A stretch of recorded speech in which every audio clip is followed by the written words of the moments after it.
The poet today is Christina Rossetti, and it is a good thing because, well, she's female, and it's been so long since I've been doing these, and I haven't ever got to do a woman poet yet.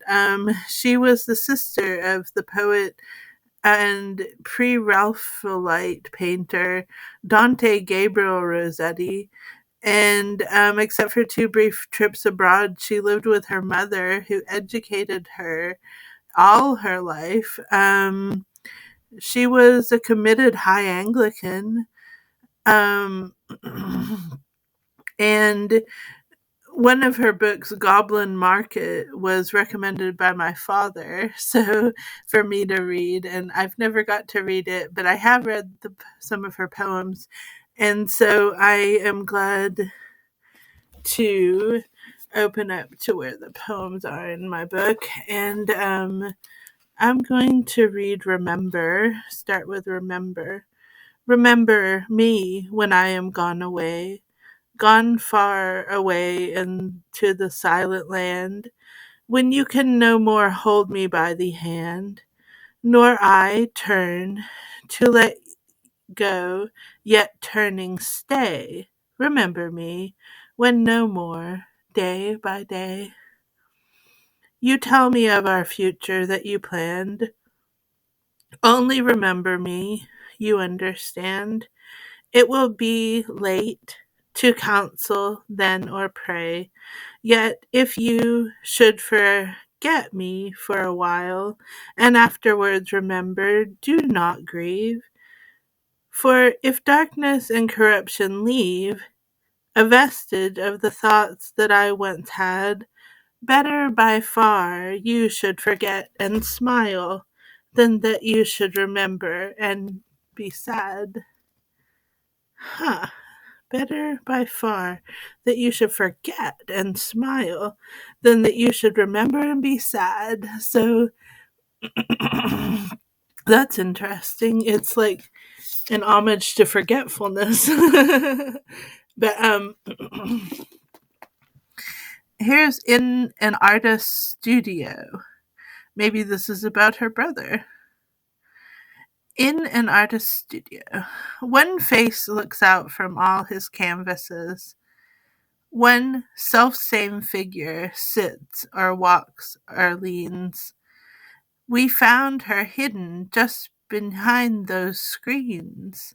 That mirror gave back all her loveliness, a queen in opal or in ruby dress, a nameless girl in freshest summer greens, a saint, an angel, every canvas means the same one meaning, neither more nor less. He feeds upon her face by day and night, as she with true, kind eyes looks back on him, fair as the moon and joyful as the night, not wan with waiting, not with sorrow dim, nor as she is, but was when hope shone bright, nor as she is, but as she fills his dream. Hmm. How about I read Uphill, which is one other kind of short poem? Does the road wind uphill all the way? Yes, to the very end. Will the day's journey take the whole long day, from the morn to night, my friend? But in is there for the night a resting place, a roof for when the slow dark hour begins? May not the darkness hide it from my face? You cannot miss that inn. Shall I meet one other wayfarers at night? Those who have gone before? Then must I knock or call when just in sight? They will not keep you standing at that door. Shall I find comfort, travel sore and weak? Of labor you shall find the sum.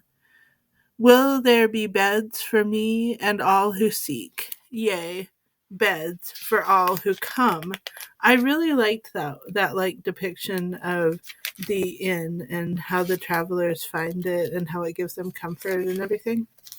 I really liked that. And it was called Uphill. So you're thinking about the long journey that people were taking, I guess, on foot when she wrote this, which is interesting. It reminds me of a poem by Evan Boland called Quarantine. I don't have that right this second on the tip of my finger, but it's a very good poem if somebody wants to look it up. It's out there. You can get her reading it on YouTube. It's a great one. Except it's totally different. It's darker. But anyway, Christina Rossetti, the reason that poem reminded me of quarantine, I guess, is because it was kind of about an uphill traveling at night and like needing an inn and stuff like that. I don't know, it just reminded me of it. You'll have to go look it up and see why. Anyway, thanks for watching today's poem. And if you like them better, a different way that I've done them so far, feel free to leave a note. Or if you like how I did it this way, or if you think I should have an equal number of female and male poets, that might actually be difficult because I've been, but I'll try. But I've been looking at poets that died before 1954 because I want to avoid all copyright concerns. So like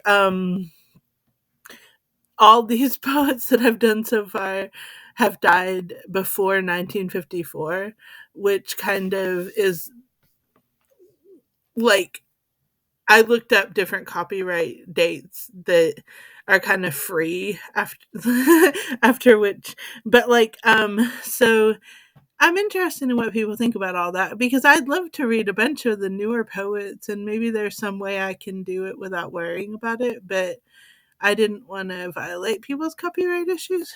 But anyway, if anybody has input on that, I'd love to hear it. All right, have a good day. Thanks for listening.